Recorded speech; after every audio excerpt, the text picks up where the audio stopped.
सोना और खाना ये दो काम ऐसे हैं जो हर कोई कर लेता है, लेकिन क्या हो जब यही दो काम किसी के घर की बहू का हो तो। अरे बहू, तुझे इतनी नींद कैसे आ जाती है? सारा दिन सारी रात तू कैसे सोती रहती है? देख रहा है घर कैसे और कौन चला रहा है? अरे सुबह उठी, नाश्ता बनाया, सो गई। दोपहर आई, खाना बनाया, सो गई। शाम को उठी, रात का खाना बनाया और सो गई। अरे कोई और भी काम देख लिया कर। लोगों की आना जाना, घर की साफ सफाई, लेकिन नहीं, सोना है बस। पर ये क्या, सास अभी बोल ही रही थी कि बहू खराटे की आवाज गूंजने लगती है। लो, सो गई फिर से बहू।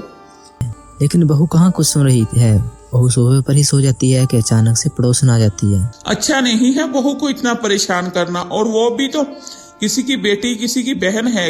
क्या उठा रही हो बेचारी बच्ची को, सोने दो। अरे मैं तो कहती हूँ तुम भी बहू हो, कुमक्की बहू। जा बेटा, जा जाकर आराम से कमरे में सो जा। तभी बहू के मैके से उसकी माँ आती है। उम्र है समदन जी की, अच्छा दोनों बातें करो, मैं जरा काम करने जाती हूँ। पड़ोसन चली जाती है। वाह बहू, माँ आई है तुम्हारी, रहने दीजिए, सोने दीजिए। दिन के खाने के वक्त अपने आप उठ जाएंगे। वैसे कैसे कट रही है सास बहू की? क्यों? अरे बस कैसे कटी जा रही है? सही काटा है आप लोगों ने? अरे काटा है? अरे कुछ नहीं, बड़ी दूर से आई है। बताइए क्या खाएंगी? बहू तो सो रही है, वो तो तब भी उठेगी खाने के वक्त। नहीं नहीं, कुछ नहीं, बस नींद आ रही है। थोड़ा कमर सीधी कर लूं, फिर आराम से बात करते हैं। कम्बो की माँ कम्बो के साथ जाकर उसके कमरे में सो जाती है। फिर ये क्या, ठीक 9 बजे माँ बेटी की नींद एक साथ खुलती है। कम्बो बगल में माँ को लेटा देखकर खुश हो जाती है। माँ तू कब आई? बेटा बस सोने के वक्त आई थी, तो सो रही थी, तो मैं भी बस सो गई। खाना खाने का वक्त हो गया है ना, इसलिए उठी गई। माँ खाना लगा देती हूँ, और खाना खाना भी तो है, इसलिए तो मैं उठी थी। खाना खाकर सोते हैं ना। माँ बेटी खाना खाते हैं साथ। सोचती है कि चलो अब दोनों माँ बेटी साथ में गप्पे लड़ाएगी, लेकिन ये क्या जी, खाना तो खा लिया, चलो अब सोने। वो क्या है ना, शाम को उठना भी तो है। हाँ, शाम को उठना भी है, मतलब कोई काम है। कैसी बात करती हैं माँ जी? कोई काम नहीं होगा तो क्या कोई सोता ही रहेगा? वैसे भी खाना खाने उठी थी, अब शाम की चाय में उठेंगे ना। चलो माँ, जल्दी से सोते हैं ना। सास को गुस्सा आ जाता है। क्या ये सोना सोना लगा रखा है? सुबह नाश्ते के लिए उठना, दिन में खाने के लिए, और इतनी नींद आती कहाँ से है? सास को जवाब कहाँ मिलता है, माँ बेटे तो कमरे में जाकर सो गए थे। आप लोगों को आप भी वैसे जैसे बेटी। अरे बेटी को सिखाना चाहिए कि घर गृहस्थी संभालो। ये क्या सोना सोना लगा रखा है? इन दोनों ने पहले तो इसकी माँ को भेजो यहाँ से, फिर बहू से लिपटूंगी। अब मैं दिखाती हूँ सास किसे कहते हैं। अगली सुबह जब बहू नाश्ता बनाने के लिए उठती है तो माँ जी, सब्जी तो नहीं है फ्रिज में, क्या बनाना है? या लेकर आजा, सब्जी बाहर से ही तो मिलती है नुक्कड़ में। बहू जूते कसती है और निकल जाती है सब्जी लेने। मुंह में ठंडी ठंडी हवा लगती है तो उसे अच्छा लगता है। वाह, सुबह बाहर कितना प्यारा फील हो रहा था। चलो ये नहीं, आगे वाली सब्जी की दुकान से ताजी सब्जी लेकर आती हूँ। बहू सब्जी लेकर घर आती है तो इसे बहुत अच्छा लगता है। खिड़की खोलती है और गुनगुनाती हुई किचन में काम करने लगती है। सजना है मुझे साजन के लिए। चलो, पहला दिन तो काम याद रहा। बाबा का ये बदला रूप काबिले तारीफ है। क्या तभी बहू का खाना पीना हो जाता है। वो नहा धोकर सास के पास आकर बैठ जाती है। क्या बात है बहू, आज मेरे पास आकर कैसे बैठ गई? माँ जी, वो क्या है ना, इनकी बचपन की बातें पूछने के लिए। कैसे थे ये बचपन में, इनको क्या पसंद था क्या नहीं पसंद, आपने मुझे कभी बताया ही नहीं। तुझे सोने से फुर्सत मिली है तब तो। बात तो सही है माँ जी, पता नहीं क्यों, लेकिन आज ना नींद नहीं आ रही। तो ये तो अच्छी बात है बहू। जीवन के कई ऐसे अच्छे पल लम्हे होते हैं जिसे कई बार तो हम सोते हुए ही बिता देते हैं। सोचो कितना कुछ होता है जीवन में देखने के लिए, लेकिन तुम। अभी सास बोल ही रही होती है कि वो देखती है कि बहू फिर से सो जाती है। तो हाँ, सो गई। वैसे इतनी जल्दी आदत जाएगी तो नहीं। तभी बहू की माँ जाती है। अरे इसे भी ले जाइए। और बहन जी, बुरा ना मानना, आप लोगों को ना इतना सोना शोभ नहीं देता। बेटी को सिखाइए कैसे ससुराल में कैसे रहा जाता है, लेकिन अब आप तो खुद यहाँ आकर सो रही हैं। जी, ये बताइए कौन सा आपको खाना नाश्ता नहीं मिल रहा? वक्त से पहले सब दे रहे हैं। मेरी बेटी इसी घर में रहकर घर का सारा काम सिखाया है मैंने, अब क्या करें? बाहर घूमने फिरने की आदत हम लोगों को है नहीं, और वैसे भी मैं जा रही हूँ। आज शाम को चाय के वक्त उठूंगी तो घर में ही जाकर सोऊंगी। रोज बहू फिर से उठती है। उसे सब्जी फ्रिज में नहीं मिलती। वो फिर बाहर जाती है, सब्जी लेकर आती है कि मिक्सी भी खराब हो जाती है। वो हाथों से ही मसाला पीसती है, ऐसे ही सास आए रोज छोटे छोटे काम के लिए बहू को शार्ट कसरत करवाती। माँ जी पता है क्या, पड़ोस में मेरी एक दोस्त बनी है, वो कह रही थी क्या मैं इसके साथ सुबह शाम की वॉक को जा सकती हूँ। मैंने फिर शक से हाँ कर दी। लेकिन तू कैसे जाएगी बहू, तेरा तो सोने का वक्त होता है ना। हाँ माँ जी, पर पता नहीं कैसे समझ में नहीं आ रहा कुछ। और फिर बहू जब भी सुस्त होने लगती कि सास कोई न कोई काम उसे पकड़ा देती। अब बहू इतनी एक्टिव हो जाती है कि अरे बहू इतनी रात को क्यों जाग रही है? माँ जी वो क्या है ना, सुबह के खाने की आधी तैयारी कर रही हूँ, इनको जल्दी जाना है। वैसे भी माँ जी मैंने सोच कर बहुत जीवन निष्ठ किया है, लेकिन अब नहीं। अल्लाह देर आए दुरुस्त आए।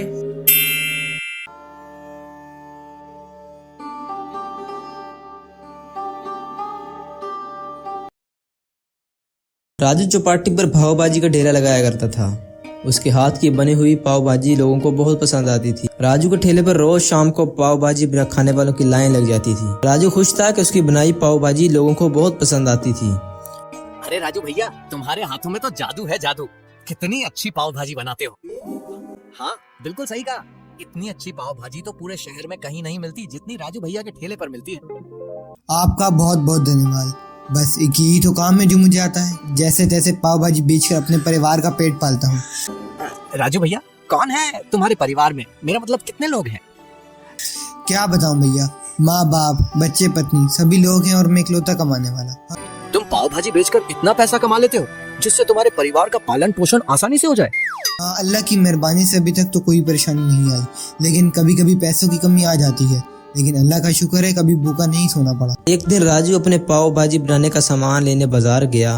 वहाँ पर उसने देखा कि एक रेस्टोरेंट था जिस पर काफी बड़ी बड़ी गाड़ियाँ आकर रुक रही थी और पैसे वाले लोग आकर खाना खा रहे थे। इस रेस्टोरेंट के बाहर लिखा हुआ था कि यहाँ पर पाव भाजी, डोसा और दूसरी तरह का सारा खाना मिलता है। ये देखकर राजू ने मन ही मन में सोचा, अरे एक मैं हूँ जो ठेले पर पाव भाजी बेचता हूँ, लेकिन वहाँ पर इतने बड़े बड़े लोग नहीं आते। यहाँ रेस्टोरेंट में तो काफी पैसे वाले लोग आ रहे हैं, जरूर पाव भाजी के दुगने दाम यहाँ पर मिलती होंगी। अगर मुझे भी ऐसा कोई काम मिल जाता तो मजा आ जाता। राजू को इस तरह ख्यालों में गुम देखकर रेस्टोरेंट के बाहर खड़े एक आदमी जिसका नाम मोहन था, उसने कहा, क्या सोच रहे हो भाई, और लगातार रेस्टोरेंट के बोर्ड की तरफ क्यों देख रहा है? कुछ नहीं भैया, मैं चौपाटी पर पाव भाजी बनाकर बेचता हूँ और मेरे हाथ से बनाई हुई पाव भाजी लोगों को बड़ी पसंद आती है, लेकिन यहाँ इतने पैसे वालों को आता देख सोच रहा था कि अगर ऐसी जगह काम मिल जाता तो मैं बहुत सारे पैसे कमा लेता। फिर तो तुम बहुत सही वक्त पर आए हो।